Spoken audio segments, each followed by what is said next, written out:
melakukan tuh 2 3 kita akan melakukan uji tes makanan ini pakai plat tetes namanya ya. Untuk yang pakai glukosa atau uji pakai Benedict itu nanti pakai pembakaran pakai bunsen dan kaki 3 atau tanpa kaki 3 bisa, tetapi dia memakai tabung reaksi. Nah ini yang pakai plat tetes dulu ya.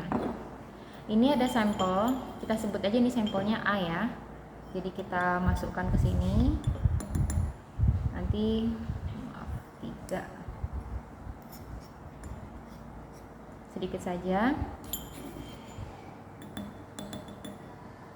Kita akan menguji kandungan dari amilumnya dan juga proteinnya.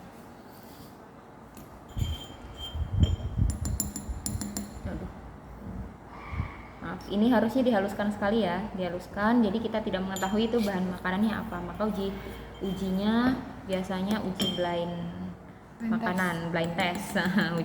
Jadi kita hanya ingin mengetahui dia mengandung apa. Makanya nggak boleh diketahui bentuk kasarnya. Biasanya di ini. Nah ini karena belum ya, tapi ini anggap saja sudah dicacah dan sudah halus. Harusnya halus karena kita mau melihat tidak mengetahui bentuk kasarnya.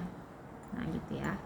Nah yang ini akan saya teteskan ketiganya menggunakan apa duluan ya, mungkin ini dulu, Lugol dulu. Kemudian yang disatunya yaitu Biuret. Nah teman-teman, ini kan semuanya satu sampel nih. Nanti kalau misalkan praktikum itu di sini misalkan sampel A, ini sampel B, ini sampel C. Jadi makanannya berbeda. Tetapi diujinya tetap satu. Jadi yang ini semuanya Lugol, yang ini semuanya Biuret, begitu ya. Oke, kita masuk dulu ke Lugol. Ini reagennya Lugol. Nanti besok akan dikasih tahu ketika mau praktikum. Kita ngambil dari sini aja. Ambil beberapa tetes. Nah, ini ya. Teteskan saja. Bisa 2 sampai 3 tetes tergantung beberapa makanan. Nah, ini. Oke. Kalau Lugol itu tidak perlu dipanaskan, dia langsung bereaksi ya. Jadi teman-teman bisa lihat di sini, Lugol itu untuk uji makanan yang mengandung amilum. Nah, kalau mengandung amilum, dia akan berwarna hitam kebiruan. Nah, kita lihat di sini, ini jelas dia mengandung amilum sampel ini. Karena udah jelas ya, ini sampelnya tidak di blind sama sekali, alias kita tahu kita nasi ya. Dan jelas warnanya itu warna hitam gitu ya. Kemudian ini jadi sekali lagi ya, Miss ingatkan bahwa di sini itu bisa sampel A, sampel B, sampel C. Nah, kalau misalkan ini diganti sampel, bisa saja warnanya berbeda. Gitu ya, itu yang dicatat perubahan warnanya. Kemudian yang kedua, kita akan coba di reagen Biuret. Nah, kita masuk ya ke Biuret. Sama, ini berapa tetes saja. Teteskan. Oke. Kita akan lihat di sini. Kita tunggu, biasanya langsung bereaksi. Jika tidak bereaksi, kita akan tunggu beberapa saat. Nah, kita lihat di sini apakah ada reaksi. Untuk Biuret sendiri adalah uji kandungan makanan dengan memperlihatkan apakah ada kandungan protein atau tidaknya. Nah, di sini perubahan warna yang diharapkan adalah warna ungu, tetapi kita lihat di sini perubahan warnanya tidak warna ungu, sehingga ini jelas kemungkinan besarnya tidak mengandung protein, gitu ya. Jadi mengandungnya lebih ke mana? Karbohidrat, yaitu berupa amilum atau pati, gitu. Nah, mungkin sampai sini selesai. Nah, saya akan menguji lagi, yaitu mencontohkan menggunakan tabung sebentar.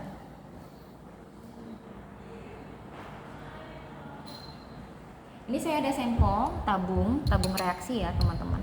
Ini tabung reaksi ini abaikan untuk labelnya, besok pakai label sendiri. Jadi besok bawa label ya anak-anak. Jadi di sini ada 3 tabung reaksi. Kita masukkan semua bahannya, sampel A, sampel B, sampel C. Ya, sampel A, sampel B, sampel C. Nah, 3 sampel ini kita masukkan ke sini, kita teteskan dengan yang namanya larutan Benedict. Jika tidak ada benedik, maka kita akan menggunakan failing A, failing B, gitu ya.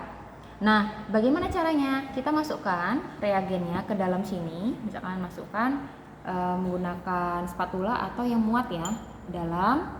Kemudian, nah karena harusnya berbentuknya agak cair ya, karena biar bisa masuk seperti itu, maka harus diencerkan sekali lagi.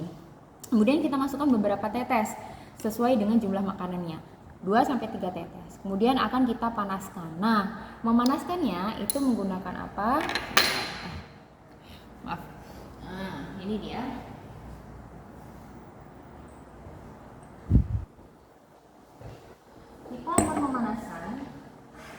Kita akan memanaskan menggunakan namanya bunsen. Tidak perlu pakai kaki 3 atau pakai kaki 3 monggo. Tapi kalau misalkan pun pakai kaki 3 tetap dipegangin gitu ya. Nah, kita akan makanan ini, sampel makanan ini, ketika sampelnya sudah dimasukkan kemudian sudah dituangkan, kita akan memanaskan di sini. Jadi kita panaskan, jangan sampai pecah. Tabungnya karena terlalu panas, sebenarnya dia akan tahan panas ya, tetapi jangan sampai over seperti itu, jangan sampai habis ya. Ketika sudah ada perubahan warna, jika ada perubahan warna catat. Nah, perubahan warna yang diharapkan adalah merah bata ataupun merah ke pekat ya, jadi merah ke oranye gitu, seperti itu. Nah, kalau memang dalam makanan tersebut mengandung berwarna warna merah tersebut atau merah bata tersebut, maka makanan tersebut mengandung glukosa atau gula seperti itu. Nah, itu kalau sudah silahkan selesai praktikumnya, kemudian tabulasi datanya diisi, maka dari makanannya tadi semuanya dicuci bersih. Praktikum selesai untuk stase yang pertama. Oke, terima kasih. Assalamualaikum warahmatullahi wabarakatuh.